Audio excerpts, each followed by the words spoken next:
안녕하세요. 대박전국 프리미엄 황서연입니다. 오늘도 샤프슈터 박문환 파트너와 함께 하는데요.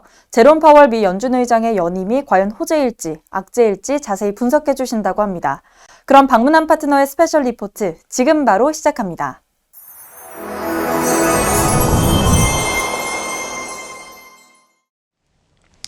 시청자 여러분, 한 주간 편안하셨습니까? 우리 시각으로 화요일 새벽 제롬 파월의 연임이 결정됐습니다. 재미있는 것은 금융시장의 반응이었는데요. 이 달러하고 금리가 치솟았죠. 반면에 성장주 섹터와 암호화폐 등이 약세를 보였어요. 아시다시피 금리는 이익 듀레이션이 큰 성장주들에게 악재가 된다, 악영향을 준다라고 알려져 있습니다. 실제로 화요일 새벽 다우지수는 상승했지만 나스닥은 1% 이상 낙폭을 보였으니까요. 비트코인 역시 금리의 영향을 좀 잘 받는 편입니다. 이자가 없는 상품이기 때문에 이자가 오르는 시기에 상대적으로 약세를 보이는 경향이 있죠. 이 파월의 연임 소식에 갑자기 금리가 오른 이유가 뭘까요? 앞으로도 계속 금리는 오르게 될까요?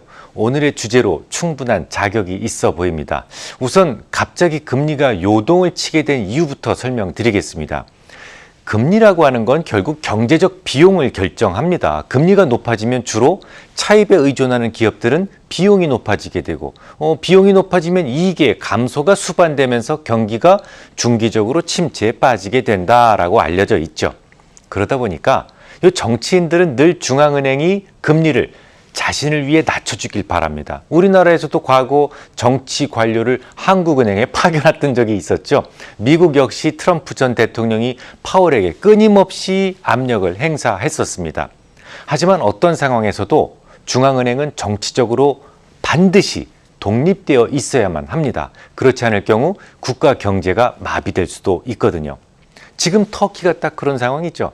지난 2년 동안 터키의 중앙은행장이 무려 3차례나 교체됐습니다. 재집권을 원하는 에르도안이 금리 인하를 압박하는 과정에서 그 말을 듣지 않으면 곧장 집으로 보냈거든요.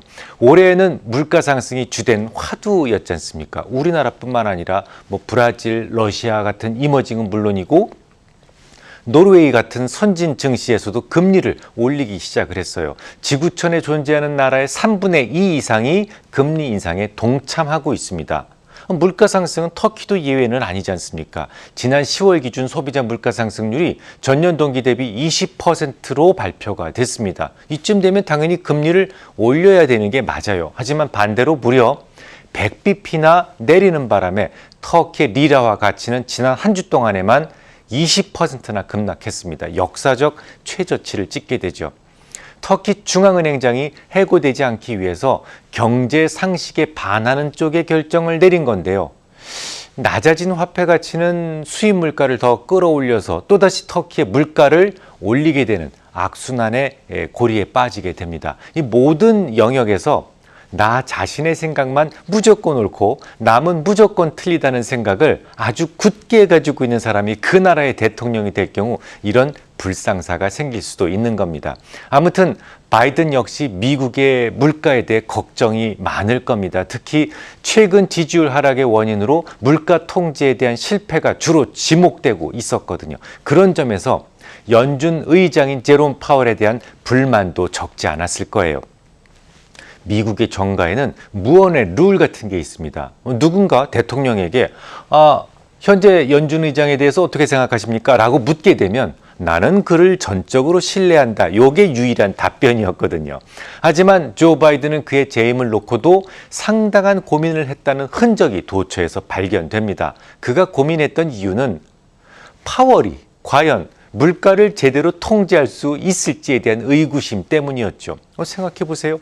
세상은 지금 온통 물가 걱정들 뿐입니다. 실제로 3분기 어닝 시즌에 지금까지 475개 기업의 분기 실적이 발표되는데 이 중에서 72%인 342개 기업이 공급망 불안에 따른 물가 상승을 언급했습니다.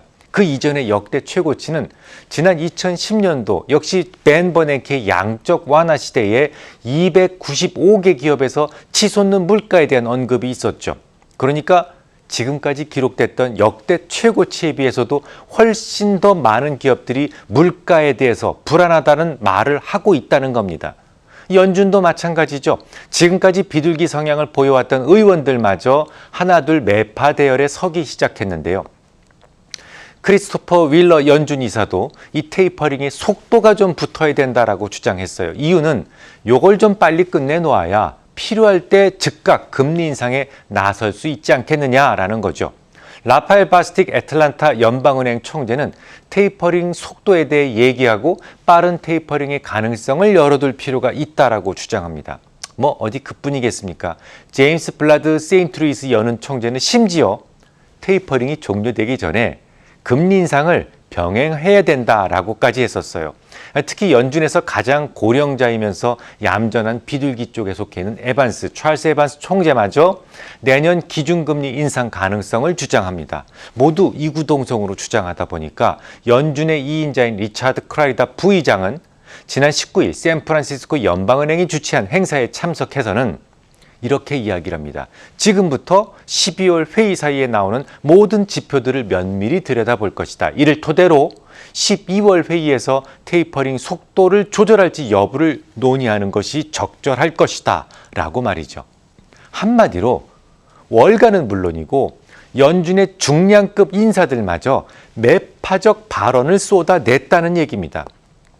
오죽하면 내년 연말까지 이미 3차례 이상의 기준금리 인상 전망이 금리 선물 시장에 반영되어 움직입니다. 미국 FF에 반영된 2022년 7월 금리 인상 확률은 이미 77%를 넘어섰으니까요.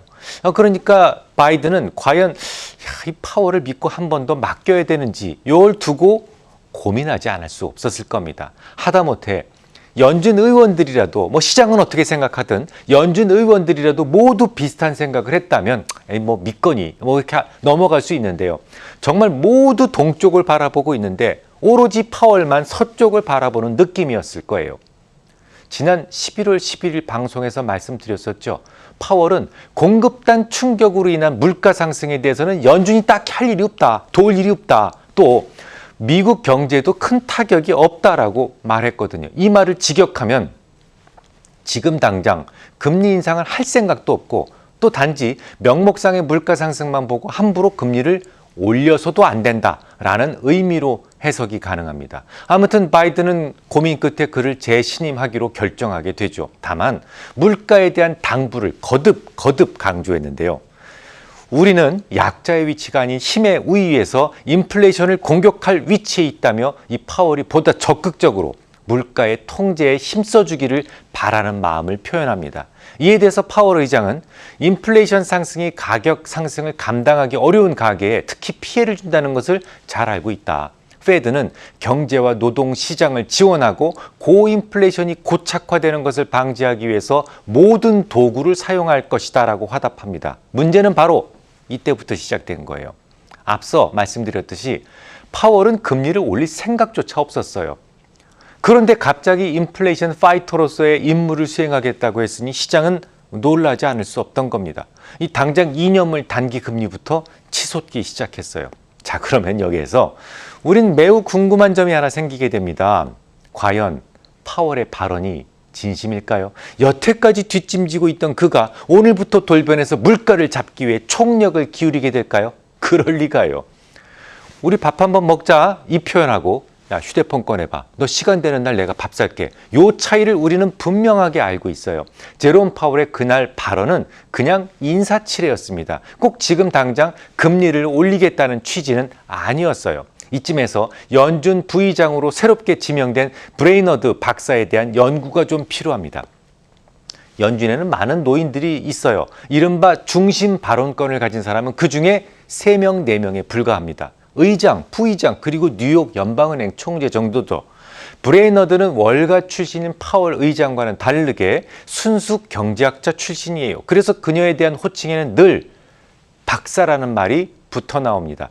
그녀가 기용된 이유부터 살펴야 되는데요. 그녀는 금리 인상은커녕 이미 지금 기정사실화되어 있는 테이퍼링마저도 반대했을 정도로 그냥 비둘기가 아니라 슈퍼 비둘기라는 말이죠.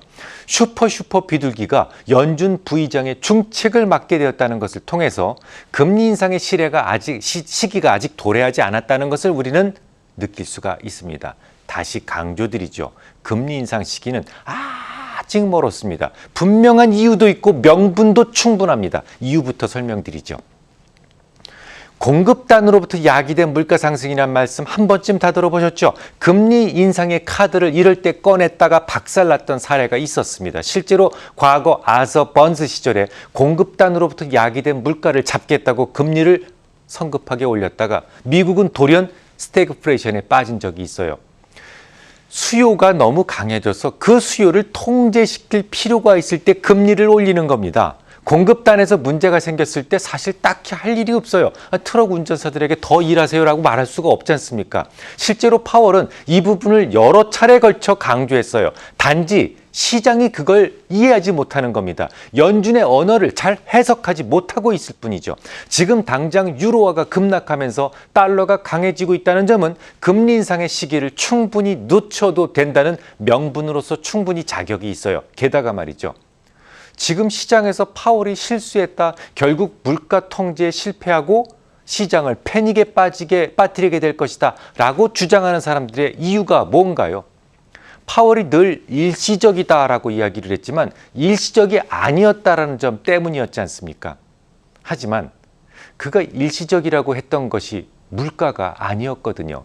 지난 5월 회의 때부터 트랜지터리라는 단어가 새롭게 등장했는데요. 우리는 모두 그 대상이 일시적이다라는 그 대상이 물가라고 확신해 왔어요. 하지만 파월은 절대로 물가 상승은 단기적 현상이다라고 한 적이 없습니다. 단기적 요인에 의한 물가 상승이다라고 했을 뿐이죠. 이거 굉장히 중요한 차이를 갖게 되는데요. 물가에 영향을 주는 요인들이 많지 않습니까? 급여가 오르면 거의 항구적으로 물가 상승을 만듭니다. 급여의 상승은 물가에 영향을 주는 여러 가지 요인들 중에서 장기적 요인에 속하죠.